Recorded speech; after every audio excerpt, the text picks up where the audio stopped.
Good morning, my people of faith. Let's take another walk. Let's talk on the subject of a scorned woman. I heard a saying before that goes like, "Hell has no fury like a woman scorned." The reason for this is because her vessel becomes open to the wiles or to the spirit of Satan himself, and all that he is can become all her power.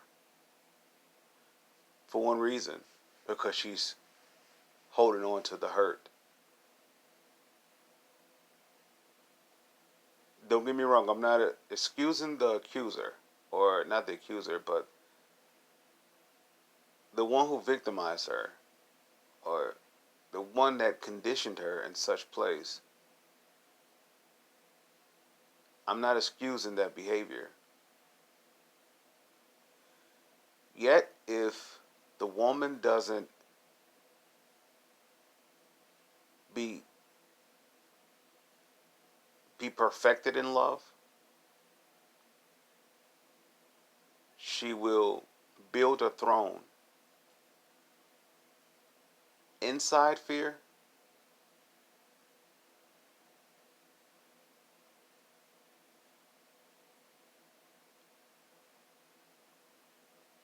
and she will rule with torment. This is where you will find the most manipulative, deceptive, alluring, seductive, sensual, aggressive,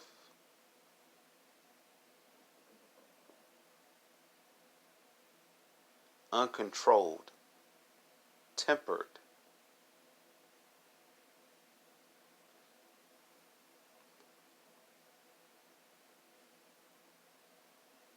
These traits will be inside of her soul based off of one decision.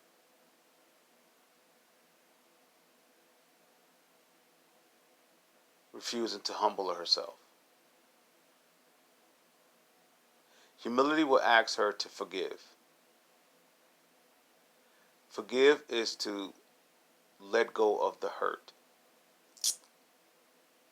or let go of the reason of holding on to the hurt.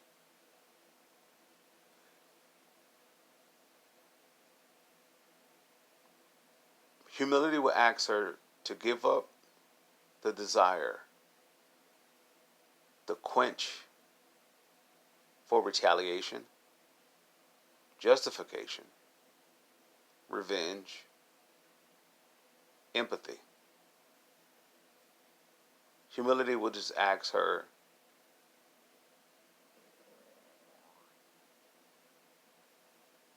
to grab his hand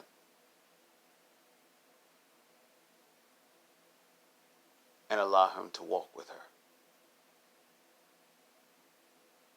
Humility wants to clear out all the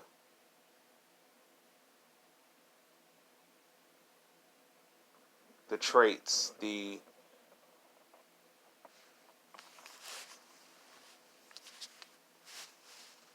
that will separate her soul from being in joy, being in peace, being in love.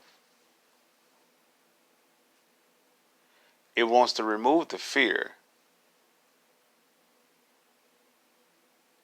so she can believe again.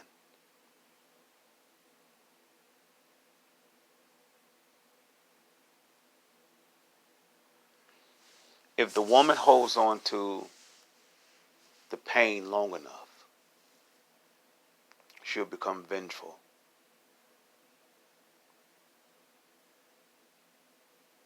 There's no balance, judgment within her. Just what she feels is what's right. All because something was taken. Don't get me wrong, I'm not making light of what was taken.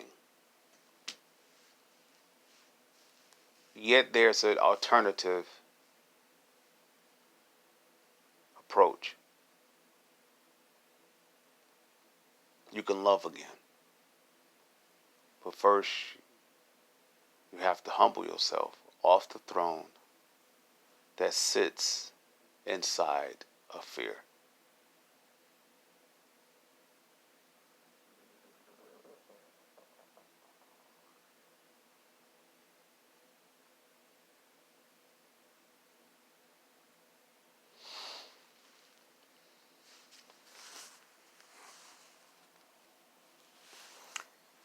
I was told that society has promoted the woman to basically to destroy the man.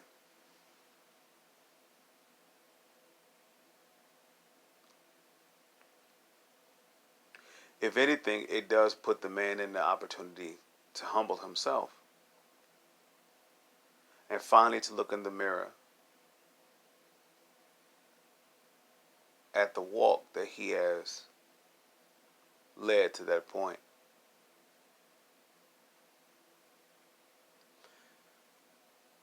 Two wrongs don't make it right.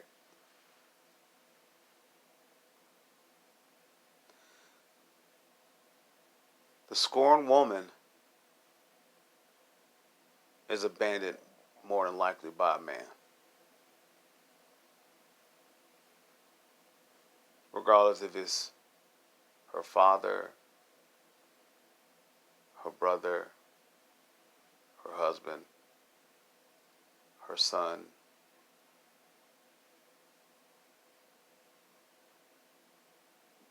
It's something about the spirit that flows within a man that completes the woman, that protects her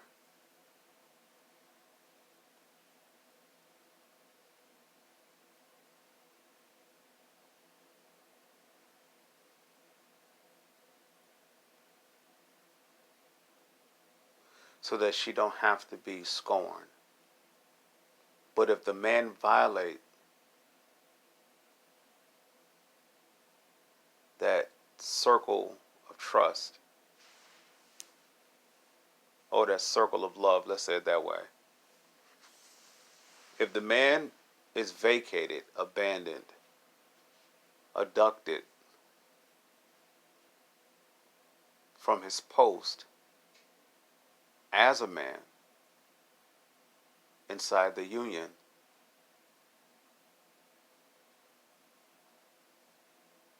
there's a hole within the woman.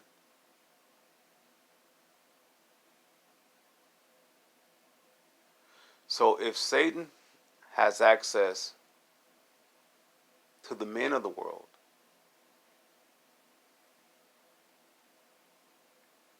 and if Satan knows that he can sit himself inside the woman,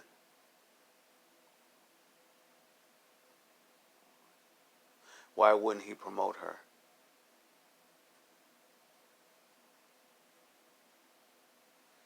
Because his ultimate goal is to destroy the works of God,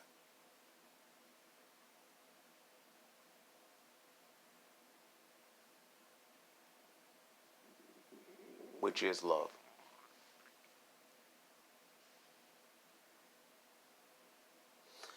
It said, it's to be said, a scorned woman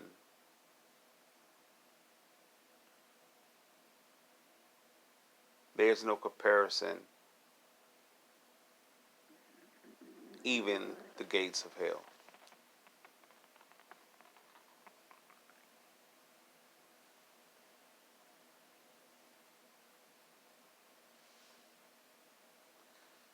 She becomes more vindictive, vicious, vengeful, ferocious, seeking vindication.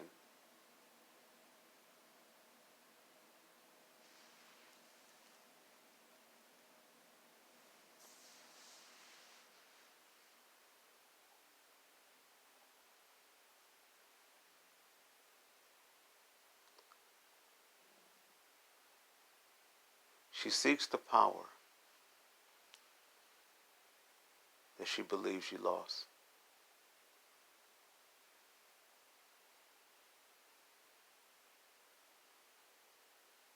Her prey are the ones that love her.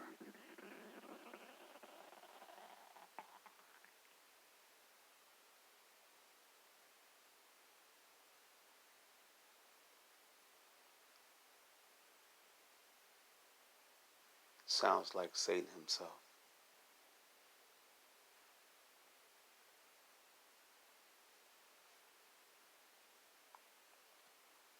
When Adam and Eve were in the garden, the commandment came.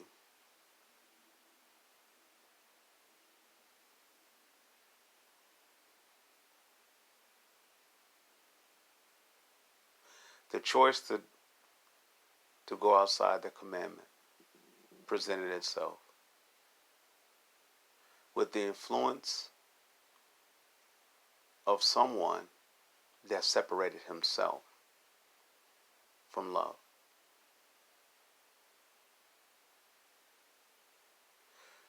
When a story is outlined and is narrated and is told and described, there's not much emphasis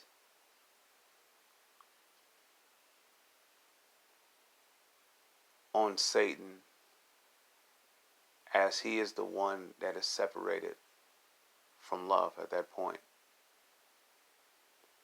It immediately goes to the man and the woman, the disobedience,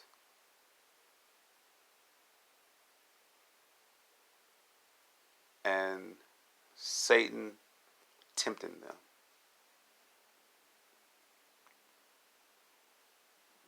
But just look at it this way.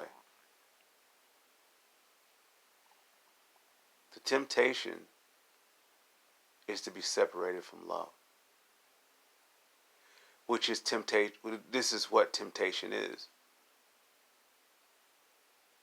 It's to be separated from love. It's designed to tempt you to separate yourself from love.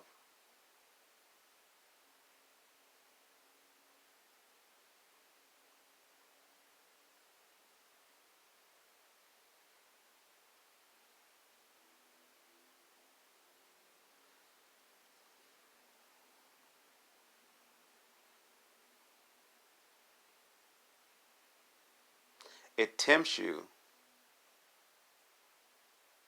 because it's too afraid to approach love itself. So it tempts you to walk away from love. The temptation is so full of fear. It's afraid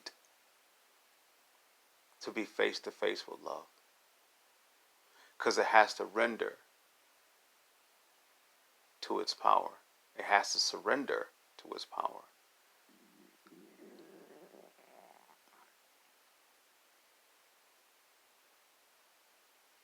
There's nothing more powerful than love. There's nothing more greater than love. There's nothing better than love.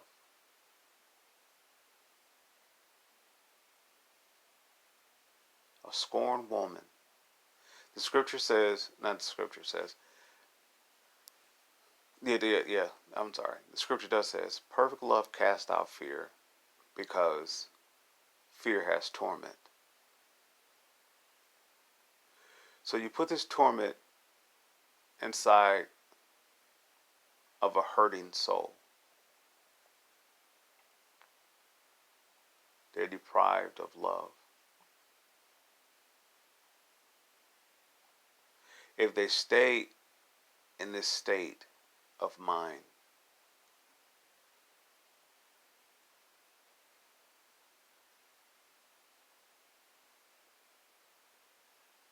misery becomes their throne.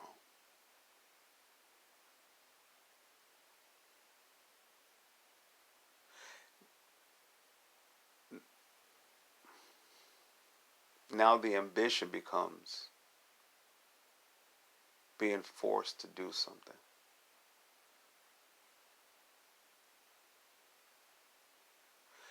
You hear statements like, do what you gotta do so you can do what you want to do. That's not freedom. That's a slave. Sounds like the person only has one choice.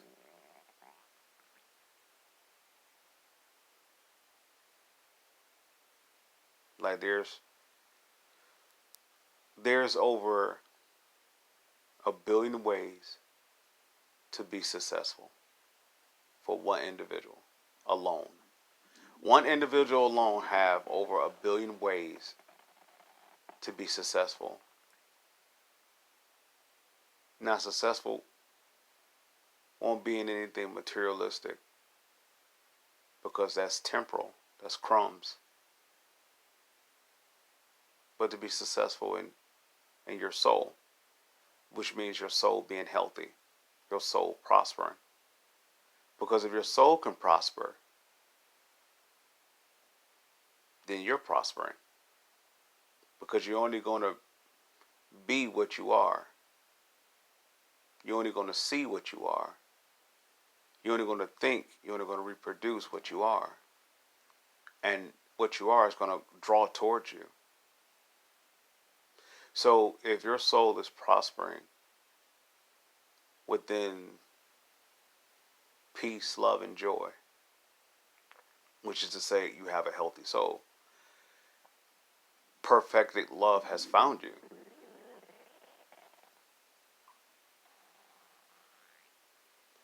And if perfected love has found you, then you have no reason to fear. There's only forgiveness now. Humility has grabbed you by the hand, led you to the door of love. Humility then humbles himself and opens the door for you to walk in.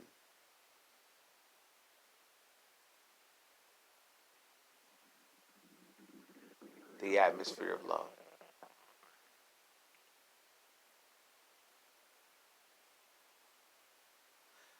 A scorned woman. It said, hell has no fury like a scorned woman.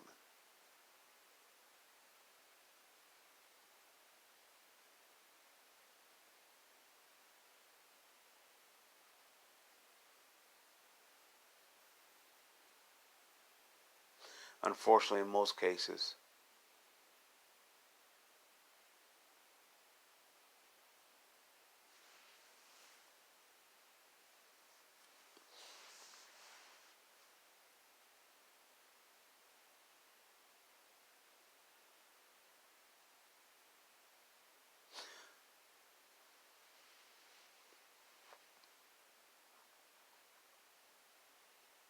truth is presented, and when truth is welcome,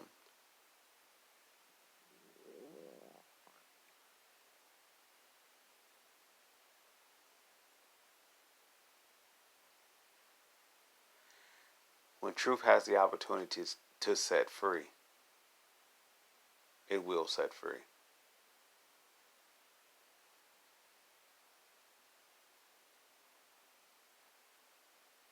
But you have to be bold. You have to be courageous.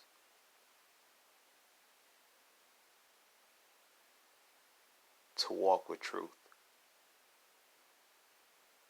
Because there's no fear in truth. Because fear has torment. Truth walks side by side with love and humility and forgiveness.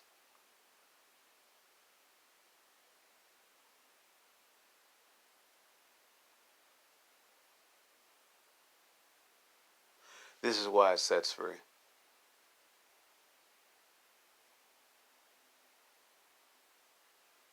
Truth covers so many areas of the soul to set the soul free.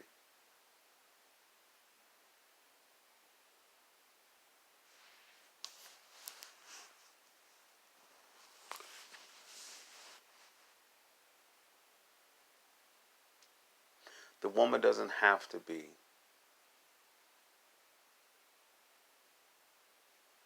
in torment of her past. She can allow truth to set her free. When and only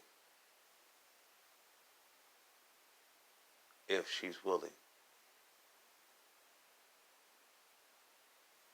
to allow truth to set her free.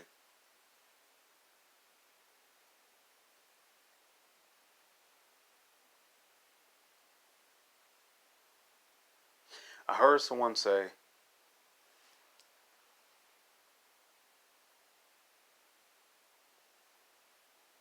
the woman gave Adam the fruit to eat because she saw that it was good to eat.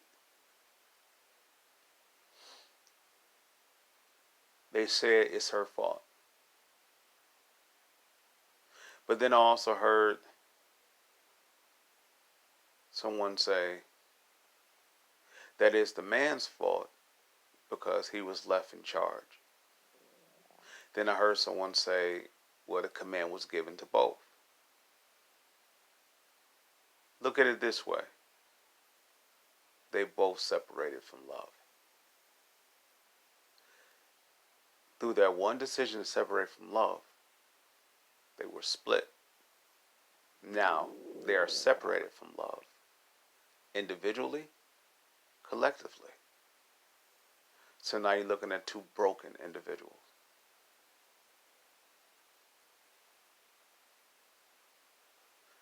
A broken individual or a broken vessel can't hold water.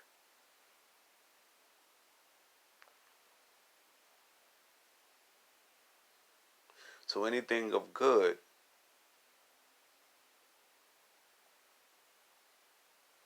unless it can restore it back, unless it's allowed to have restoration,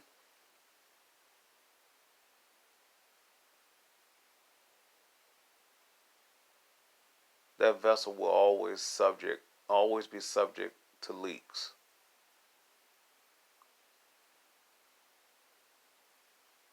With the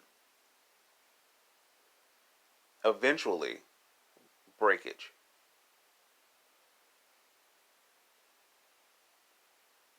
So whatever that's inside that vessel, more likely, is going to be of torment, has to come out. This is where we get the instability and, uncontrolled and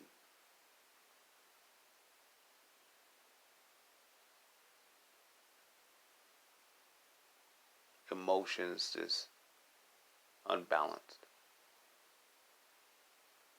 They're in torment. The soul is in torment. The woman wants out. She wants freedom. She wants to release. So she looks for a prey.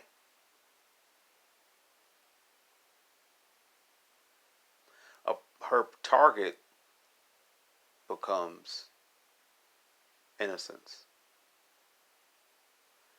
The intent of innocence is, well, she could be fed to stay on her throne, for one, and for two,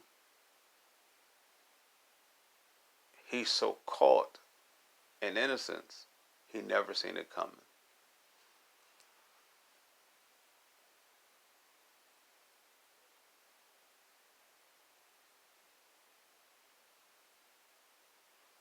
His innocence is his love, so he's devoted towards it.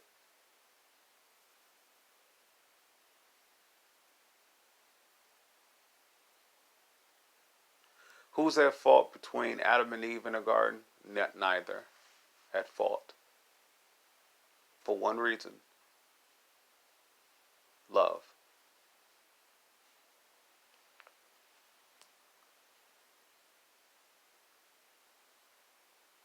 Who's at fault between the husband and the wife?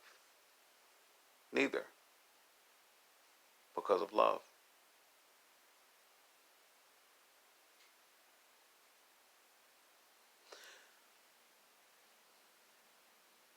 Who's at fault with the broken-hearted woman? No one. Love would say, I'll take the blame.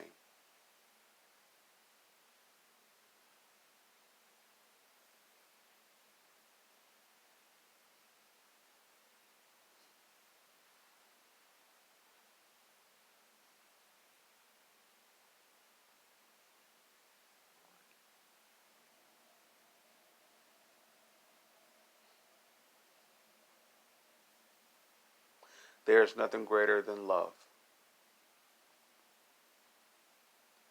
Love would take the blame for something it didn't even do.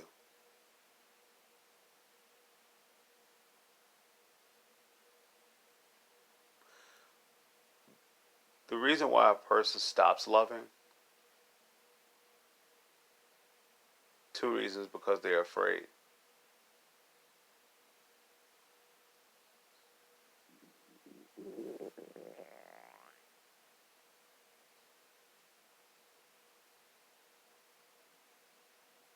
And that fear has led them away from love.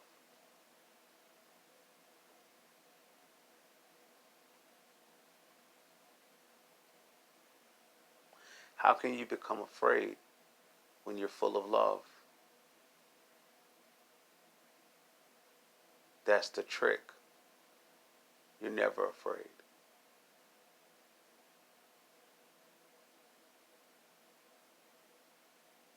That's the greatest lie. You're never afraid.